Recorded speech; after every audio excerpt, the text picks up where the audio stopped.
Jain friends, मेरा नाम अजीत सिंह और ये मेरा यूट्यूब चैनल है दद्दा की खरी खरी। अब तो ये पहली लाइन मुझे एकदम रट गई है। मेरा नाम अजीत सिंह है और ये मेरा यूट्यूब चैनल है दद्दा की खरी खरी। अब इसमें सोचना नहीं पड़ता। खैर, मेरे एक मित्र ने एक सवाल पूछा है कि उनका 13-14 साल का बच्चा है और इधर उसने घर से पैसे चुराना शुरू कर दिया है। तो देखिए, ये बड़ी कॉमन सी प्रॉब्लम है और हर बच्चे में कभी न कभी एक आध इंसिडेंट ऐसा हो जाता है।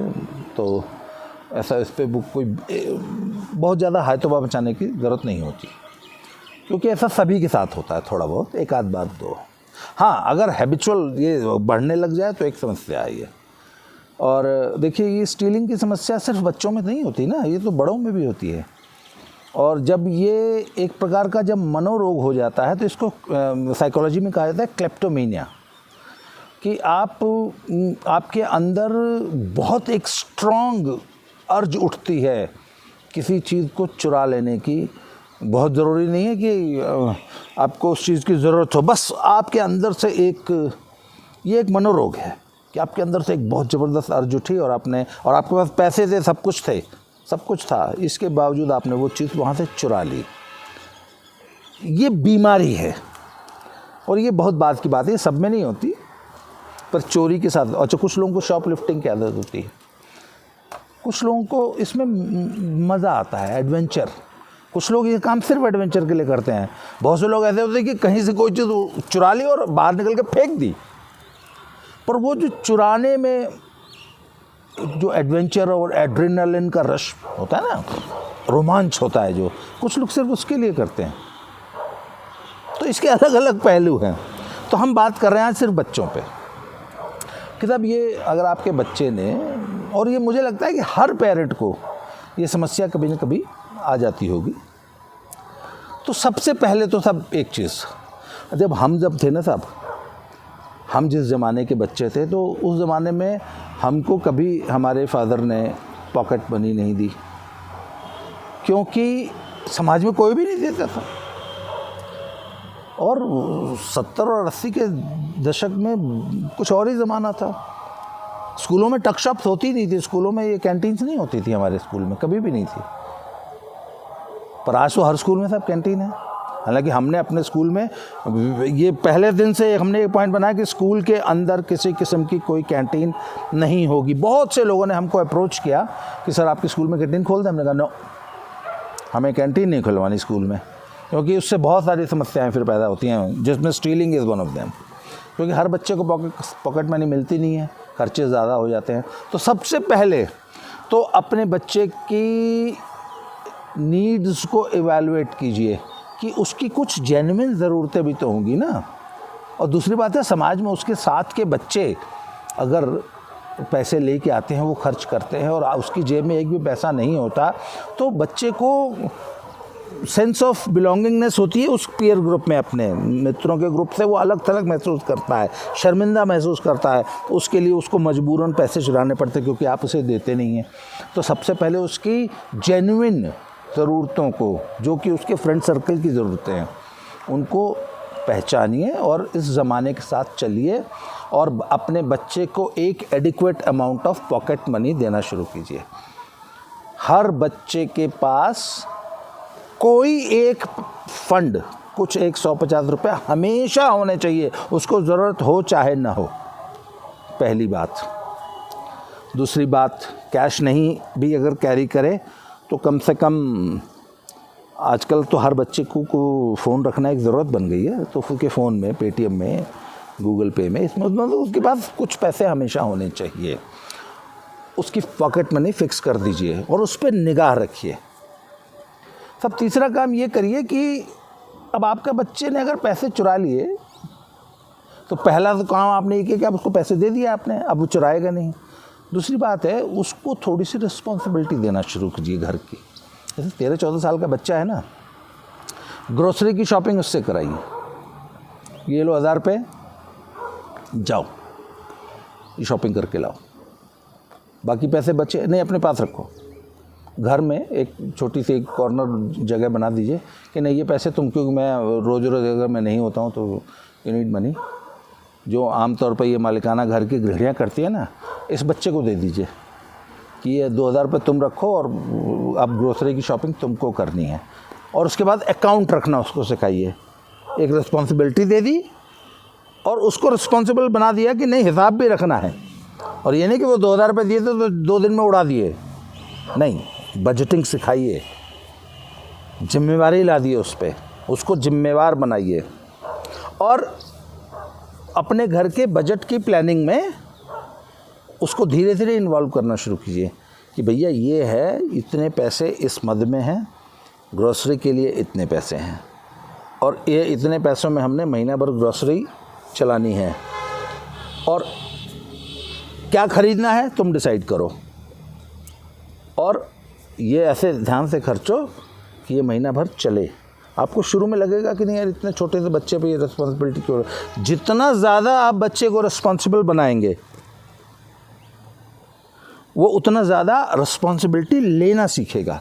बच्चे को रिस्पॉन्सिबिलिटी लेना सिखाइए, जिम्मेवार बनाइए और फिर उसके बाद उस जिम्मेवारी को धीरे धीरे बढ़ाते जाइए। जब बच्चा रिस्पॉन्सिबिलिटी लेगा तो he will start feeling important. उसको घर में इम्पॉर्टेंट फील कराइए कि नहीं ये काम तुम्हारा है, ये घर का ये डिपार्टमेंट तुम्हारा है, तुमको ये संभालना है। तो वो धीरे धीरे ना वो इम्पॉर्टेंट फील करने लगेगा। उसके बाद उसको रिस्पेक्ट देना शुरू कीजिए। तो सब जब ये रिस्पेक्ट की एक फीलिंग जब आने लगती है ना बच्चे में कि नहीं मेरी इज़्ज़त है, और फिर उस इज़्ज़त को संभाल के रखना सिखाइए। और ये सारा प्रोसेस आप 6 महीने के अंदर कर सकते हैं। जिस दिन आपने अपने बच्चे में sense of responsibility, sense of respect, important feel करना सिखा दिया, फिर उसको लगेगा कि यार why should I steel the money, मेरे पास सारा पैसा तो खुद ही है। उसमें अब आप मान लीजिए आप आपके बगल में एक सब्जी की दुकान है, वहाँ से बहुत महंगी सब्ज़ी मिलती है। 3 किलोमीटर दूर एक मंडी लगती है। तो आप डिस्कस कीजिए बच्चे से कि अगर ये सब्ज़ी जो हम यहाँ से हम 200 रुपये की लाते हैं हफ्ते में, अगर हम वहाँ से लाएं तो शायद 150 रुपये की आ जाएगी। और अगर तुम वहाँ से लाना शुरू करते हो तो जो 50 रुपीज़ की सेविंग तुमने की, that will add to your pocket money. अच्छा, उसके बाद उसको अपनी पॉकेट मनी से सेविंग करने की एक टारगेट दीजिए, सिखाइए कि अगर पॉकेट मनी से तुमने इतना सेव किया तो मैं तुमको इतना % इंसेंटिव दे दूंगा, कि अगर तुमने अपनी पॉकेट मनी से 200 रुपये सेव कर लिए तो मैं 200 रुपये का तुमको बोनस दे दूंगा। तो उसको बोला कि नहीं यार सेविंग में उसको सेविंग के लिए एक पर्पज़ मिला ना। तो सब जब आप बच्चे के साथ ये प्रयोग करेंगे ना तो वो धीरे धीरे खुद ही उसके अंदर से ये बात उठेगी कि नहीं मुझे ये काम नहीं करना है। और सबसे बड़ी बात, start talking to your child. बच्चे के साथ आपका कम्युनिकेशन गैप, देखिए बच्चे के साथ कभी भी कोई समस्या आएगी तो उसका मूल कारण होगा पिता और माता के साथ बच्चे का संवाद नहीं है। अभी रिसेंटली मेरी एक बहुत अच्छे मित्र हैं, मेरी पाठिका हैं, मेरी यूट्यूब चैनल की दर्शक भी हैं और बहुत सालों से मुझे फॉलो कर रही हैं। उन्होंने मुझे बताया कि उन्होंने अपनी बेटी की डायरी पढ़ ली और उस डायरी में बहुत ज़्यादा नेगेटिव बातें लिखी हुई थी और वो ऐसी नेगेटिव बातें पढ़ के वो डर गई। खैर उन्होंने वो डायरी चुपचाप वापस रख दी और बच्ची को ये नहीं बताया कि मैंने तुम्हारी डायरी पढ़ ली। उन्होंने मुझे फ़ोन किया तो मैंने बोला कि अच्छा। उसके बाद उन्हीं की एक समस्या ये थी कि वो कहती थी कि मैं जब भी अपनी बच्ची को कुछ टोकती हूँ तो वो बिफर पड़ती है। तो मैंने इस पर एक वीडियो पहले भी बनाया है, उसका मैं डिस्क्रिप्शन बॉक्स में लिंक दे दूँ। तो मैंने उनसे कहा कि यदि आपकी बच्ची इतनी नेगेटिव बातें सोच रही है और अनावश्यक सोच रही है तो इसका मतलब आप में और उसके अंदर एक कम्युनिकेशन गैप है। तो वो मैंने सैंडविच बनाने वाली पद्धति वाला वीडियो बनाया था ना, वो उन्हीं के लिए बनाया था।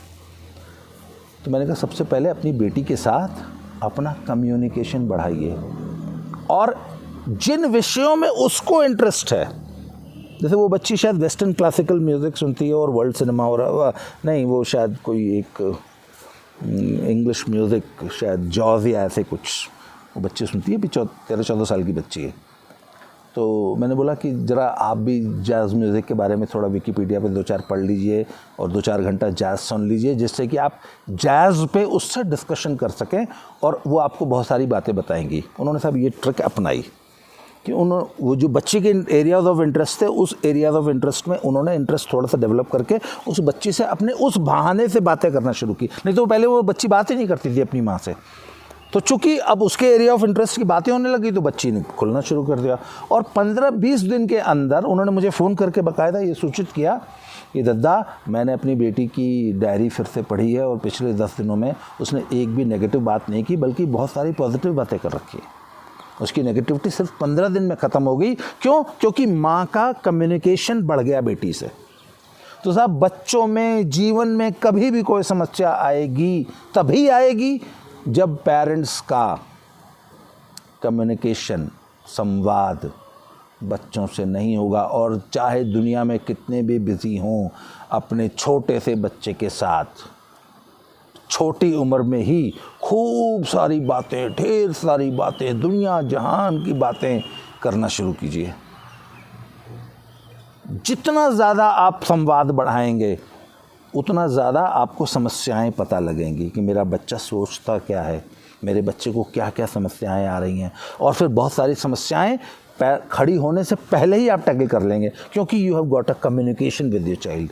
इसलिए पेरेंटिंग का सबसे बड़ा सूत्र है अपने बच्चे के साथ संवाद बढ़ाइए, खूब बातें कीजिए, ढेर सारी बातें कीजिए। तो वो पता है क्या है, he will start craving for your company. पापा कहाँ है, मम्मा कहाँ है, मम्मा आ जा ना मेरे पास, बैठ जा, आ जा। फिर वो he would love to, he और she would love to talk to you. वो हमेशा आपकी कंपनी को ढूंढेगा, हाय पापा कहाँ है, हाय मम्मा कहाँ है। अदरवाइज अगर आपका संवाद नहीं है तो आपको देखते ही बच्चा दुबक जाएगा कि आ गया जल्लाद। Just talk to your child. ये सबसे बड़ा सूत्र है पेरेंटिंग का। आज के लिए इतना ही। जो भी आपके पेरेंटिंग के सवाल हैं मुझसे इनबॉक्स में करते रहिए, मेरे कमेंट बॉक्स में लिखते रहिए। मेरा मैंने व्हाट्सअप नंबर में अपने डिस्क्रिप्शन बॉक्स में मेरा ओपनली मैंने दे दिया है, आप ढूंढेंगे तो वैसे भी मिल जाएगा। मुझे व्हाट्सअप कीजिए, मेरे कमेंट बॉक्स में सवाल कीजिए, मैं आपके सवालों का इसी तरह जवाब देता रहूँगा। मेरे चैनल पे इसी तरह आते रहिए, वो सब्सक्राइब कीजिए और वो बेल आइकन, क्या बोलते हैं उसको, बेल आइकन दबाइए जिससे नोटिफिकेशन मिलते रहें। और बहुत जल्दी मिलते हैं अगले वीडियो में। Thank you very much.